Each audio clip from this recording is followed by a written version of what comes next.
Well, the role of technology in learning is a fascinating topic, and it ranges all the way from, there was a time when people believed technology was the answer.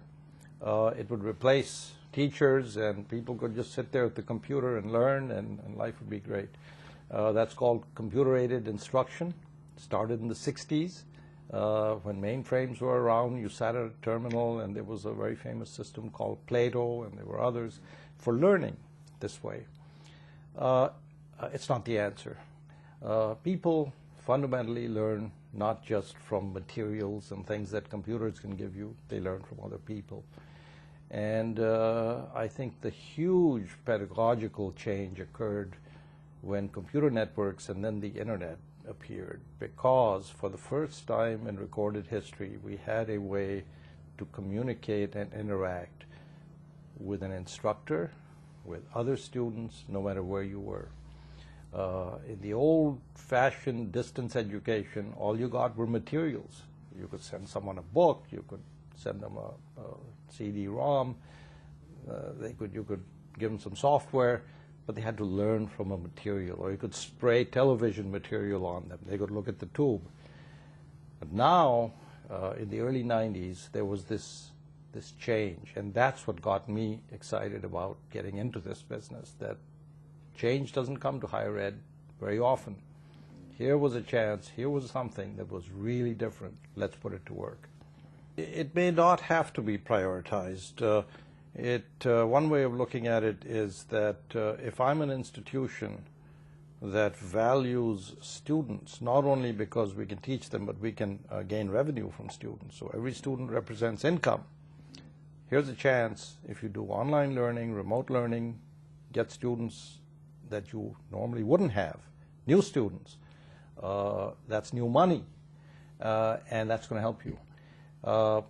There are a number of universities who have finally seen the light in this respect, and that's what they're doing. They're offering a quality product, online learning, their signature on the diploma that says this degree was earned at this university, and they're improving their financial situation as well.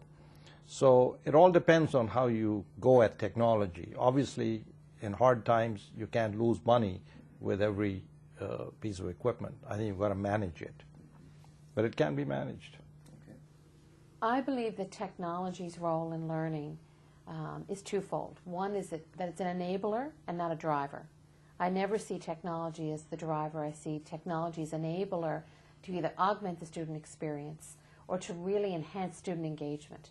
And if there are opportunities to really enhance student engagement, particularly through technology, then it's really relevant to the student learning experience and something that we as an institution should be embracing. If it's something that just provides a cool factor to the learning, or it just provides the flavor of the day, or using the current technology of the month, I'm not particularly a fan of that. I'm really gravitate to the technology that I believe will enhance the student experience and enhance student learning fundamentally. I believe technology plays a support role in learning. That should be the primary role of technology. I think that learning should always be driven by the objective of the learning. What are the outcomes that you're trying to accomplish? And then technology should be brought in, whether it's in face-to-face learning or distance learning. Technology should come in to play a supporting role, and the tools and technology should be selected based on how effectively they support the various instructional strategies that take place in a course or a program. So technology should never be the driver. It should always play a supporting role. In terms of the management of budgets in the future, the first distinguishing point I should make is that I'm making my responses as someone from a Canadian institution, which is fundamentally and differently financed than U.S. higher education.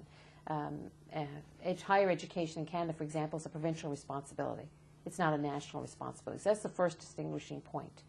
And within Canada, there's various models that exist, from ones that are meant to be net contributors of income for the institution to ones like myself that are very much mainstreamed into the entire operation of the institution.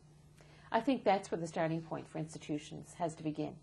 For why are you involved in this enterprise of distance education? Is it fundamental to your mission?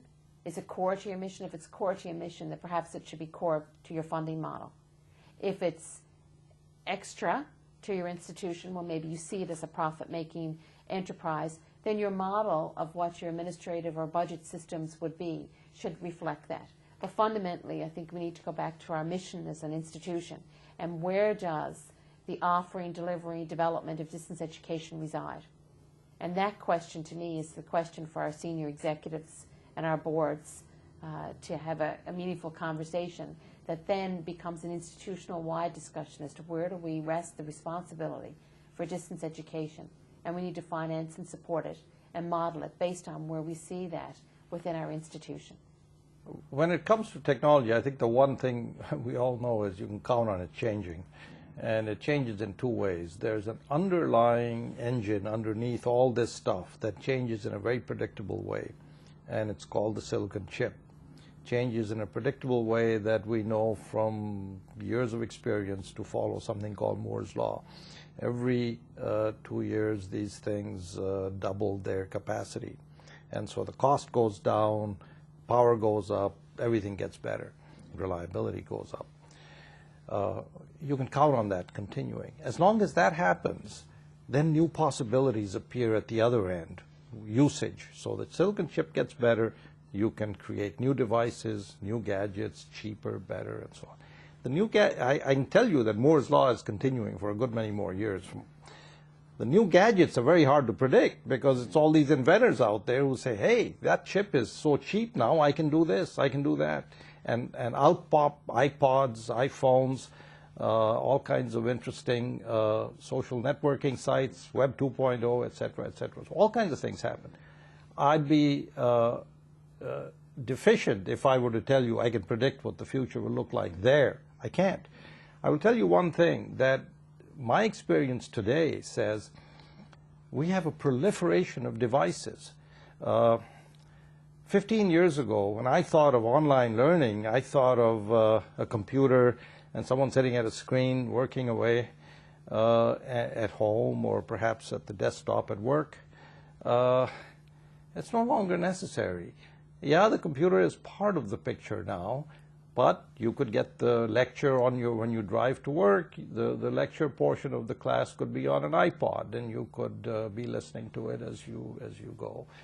Some other part may be available on some other device. And so I think in the future, faculty will have to figure out how to use this diverse set of devices to fragment the course. It may be that the student only needs one little fragment, and that's all he or she is interested in. Or it may be that they want to put them all together and take the whole course. That'll have to be seen. But that's how I see the future unfolding.